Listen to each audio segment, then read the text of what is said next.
This is an educational video by Patanjali Rishikul. Subject EVS 1 Social Studies.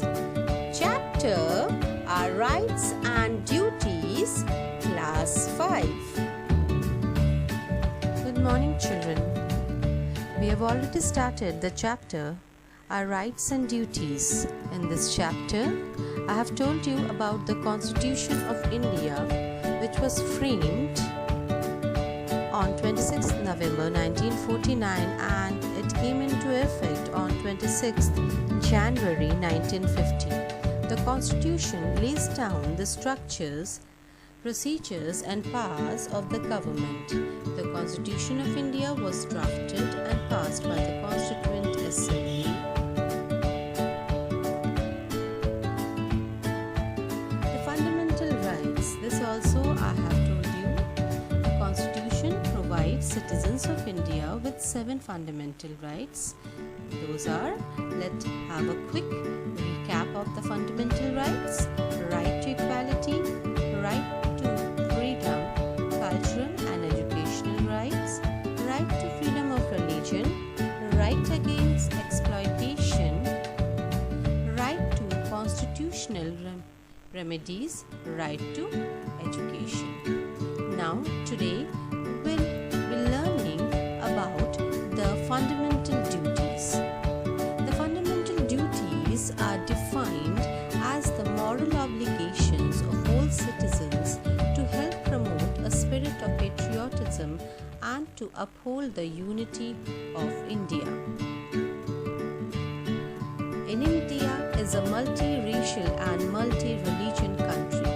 Such a vast democratic country like India can prosper only when the citizens of this country respect its integrity and promotes cultural harmony.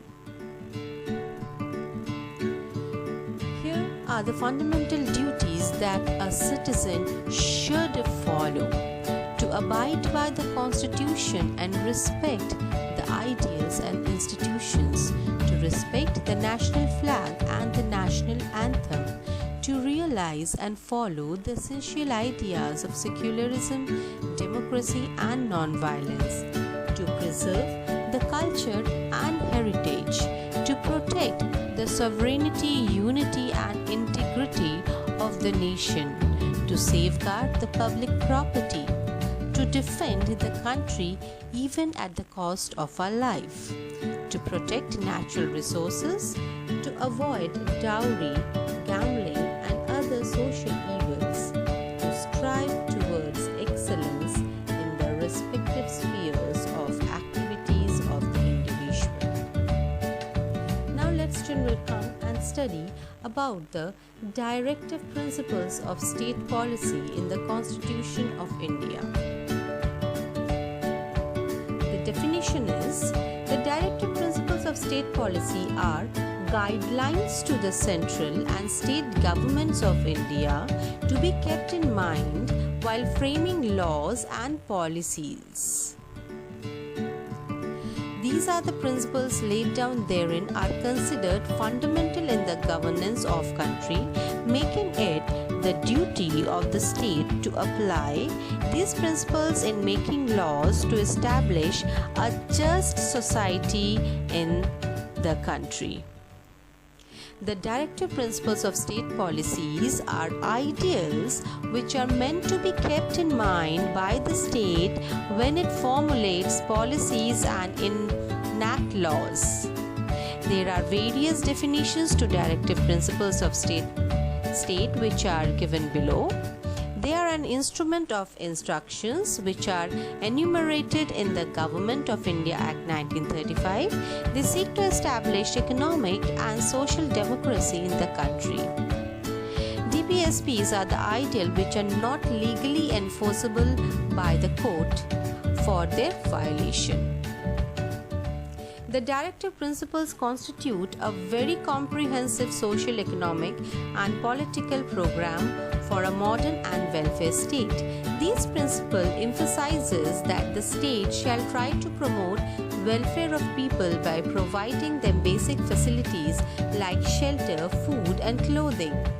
The state shall strive to promote the welfare of the people by securing and protecting as effectively as it may a social order in which justice, social, economic, and political shall inform all the institutions of the national life. The state shall in particular strive to minimize the inequalities in income and endeavor to eliminate inequalities in status, facilities, and opportunities not only amongst individuals but also amongst group of peoples residing in different areas or engaged in different vocations. Children, I hope this chapter is clear to all.